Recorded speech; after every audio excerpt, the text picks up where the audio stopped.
পশ্চিম মণ্ডল সমল কেন্দ্ৰৰ সমন্বয়ক হিচাপে আজি বাল্যভৱন বিদ্যালয়ৰ ৭২তম প্ৰতিষ্ঠা দিৱসৰ শুভ দিনটোত মই ইয়াত উপস্থিত থাকিবলৈ পাই অত্যন্ত সুখী আৰু গৌৰৱবোধ কৰিছোঁ। এই বিদ্যালয়ৰ ইতিহাসৰ বিষয়ে মই চমুকৈ দুআষাৰ ক'বলৈ ওলাইছোঁ। কিবা ভুল ভ্ৰান্তি হ'লে যেন ক্ষমা কৰি দিয়ে। 1950 চনৰ 10 নৱেম্বৰ অৰ্থাৎ আজিৰ দিনটোতে মাত্ৰ 7টি শিশুৰে যোৰহাটৰ চন্দ্ৰকান্ত সন্দিকৈ ভৱনত বাল্যভৱনৰ শিক্ষাৰ আৰম্ভণি হৈছিল।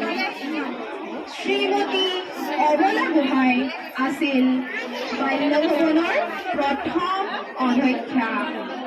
সেই সময়ত স্কুলখনৰ মাচুল আছিল মাহে মাত্ৰ 6 টকা।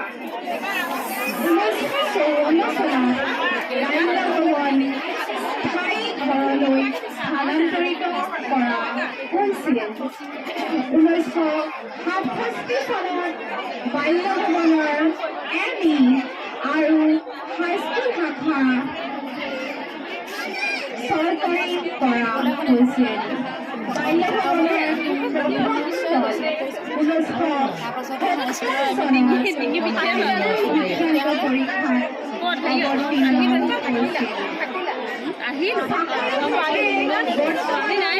অসমৰ মুখ্যমন্ত্ৰী ডক্টৰ হিমন্ত বিশ্ব শৰ্মাৰ পিতৃ সেই সময়ত যোৰহাটতে আছিল।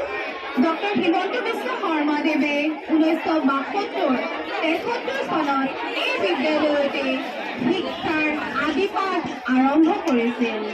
যোৰহাট জিলা আৰু বাল্যভৱনৰ বাবে এইটো এটা অতি গৌৰৱৰ কথা।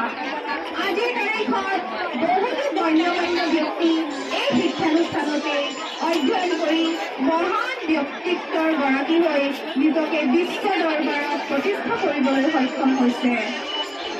অসমীয়া মাধ্যমৰ বিদ্যালয়সমূহৰ ভিতৰত বাল্যভৱন আগৰে পৰা এক নামজ্বলা বিদ্যালয় আৰু মোৰ বিশ্বাস এই বিদ্যালয়খনে ভৱিষ্যতৰ দিনতো অসমলৈ সুনাম কঢ়িয়াই আনি অসমৰ ভিতৰতে জাকত জিলিকা হৈ উঠিব। ধন্যবাদ।